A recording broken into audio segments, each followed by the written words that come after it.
A recent US TV show focused on body language. Dr. Lightman was the protagonist of the crime show Lie to Me. He was an expert in micro-expressions who believed facial expressions could expose lies and suppressed emotions. Huge scorn, shame and shame, contempt. These expressions are universal.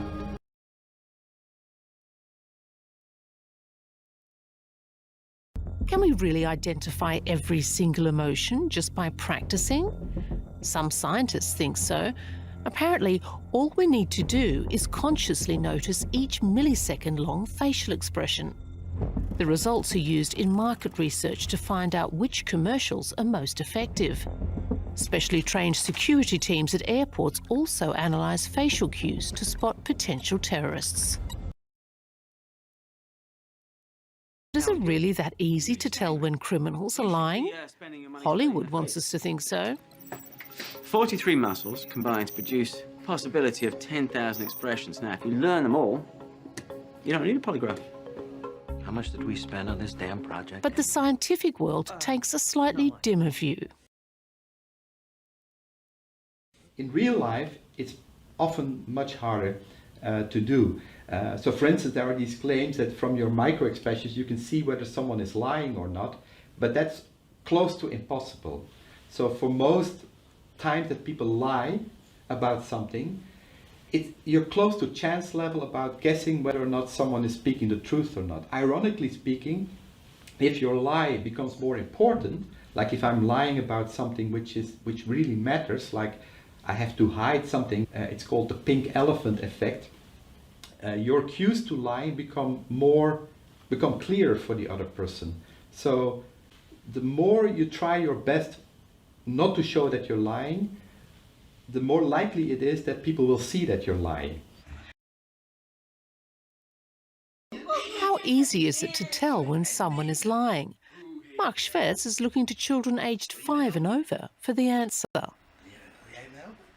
Yeah? The children are asked to tell the prince in a computer game the truth, but lie to the dragon. Ik vraag het nogmaals. Waar is de prins? In de toren? They're supposed to help the prince hide from the dragon. Cameras and microphones record the children's behaviour in an attempt to find any differences. Daar ben ik weer. After recording numerous children, the results highlight signs that point to lying. When you look at the face when they're being truthful, they have a very open and spontaneous kind of expression. When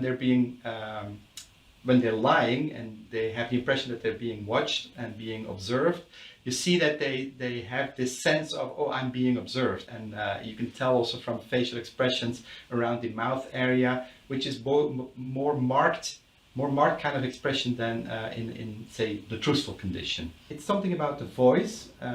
So when they're being truthful, they have a very soft, normal, warm voice. When they're lying, they tend to be a little bit more using creaky voice, like talking a little bit like this. But not every child showed the same cues, so it's not a reliable way to tell if they are telling the truth or not. Generally, we're much better at controlling our facial cues than our vocal cues. Every sound we produce is created by over 100 muscles all working closely together. Emotions alter muscular tension, which impacts the tone of our voices.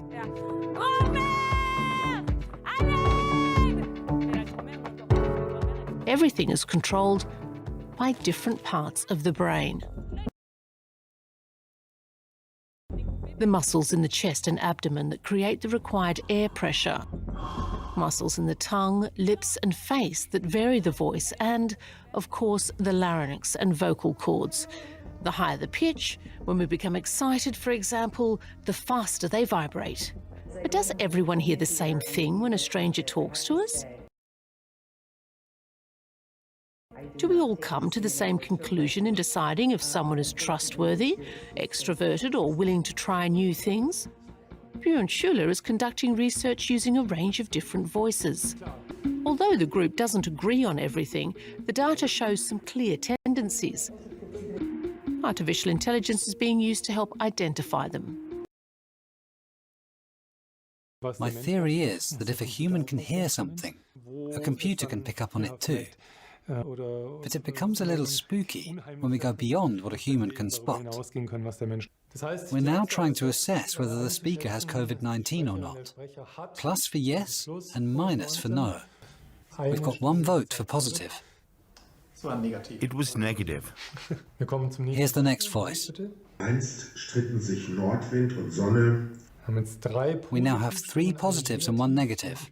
I'm going to say positive. Maurice? Yes, that's right. Diagnosing COVID by simply listening to someone's voice sounds risky, at least when we rely on the human ear. At the start of the pandemic, Björn Schuller programmed a range of voices into artificial intelligence. Is a more accurate diagnosis now possible? This is the asymptomatic negative case. Negativ.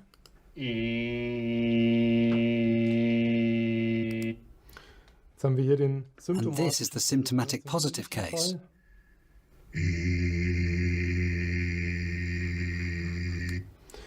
What we can see quite clearly on the right here are the upper tones. There are lots more signals we can use too, like the uncontrolled vibration of the vocal cords that leads to irregularities in the stimuli, a certain throatiness, breathlessness that causes longer speech breaks. All these things give the computer enough examples to reach a decision and differentiate between asthma or a cold. At least 85% of the diagnoses made by artificial intelligence were correct. What's more, computers can also identify ADHD, Parkinson's, Alzheimer's and depression by analysing voices. Anything that goes wrong in the body or brain impacts our voices. To make a diagnosis, artificial intelligence looks at up to 6,000 different vocal cues. The new technology could allow diagnoses to be made more easily and earlier. Every word we say reveals more about us than we realise. And as listeners, we are influenced by the person speaking to us. Subconsciously, we relate to the person speaking. We internalise their anxiety, uncertainty, excitement or happiness as if it were our own. It's a type of synchronization that connects two people through mimicry. But in general, mimicry is something that we do observe a lot in normal kind of conversations, and it's reflected in various aspects of our communication, from the words we use, the syntax we use, the prosody we produce, so the intonation and the tempo, but also the non-verbal communication, for instance, smiling behavior. The closer the relationship or desire for a relationship, the more intense our subconscious mimicry becomes. We also mimic more strongly when we want to be liked. A smile is the clearest signal. The smiling person often triggers something of happiness in yourself. Like if you see a smiling person, you sometimes start to smile yourself. And so I don't know, maybe one of the attractive features of the Mona Lisa has exactly to do with that. Like there's something intriguing, something attractive about looking at the painting, because she elicits smiles, she elicits happiness. We allow ourselves to be influenced by someone else's mood. Mark Schwertz wanted to take a closer look. In this experiment, the speaker is describing something to her audience. Her manner is animated and she smiles frequently. Her audience reacts similarly.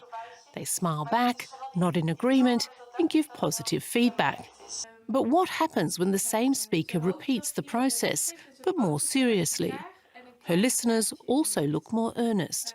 They appear to concentrate more, and their reactions are more constrained. Synchronization signals empathy and interest in the other person. If our communication is successful, we tune into them more closely. And it's not just our facial cues that sync, it's our voices too. Trying to express an emotion vocally that we're not feeling is nearly impossible. So what transforms a voice into an instrument that can appeal to, persuade, or motivate other people? Oliver Niebuhr has carried out numerous case studies, and all have the same outcome.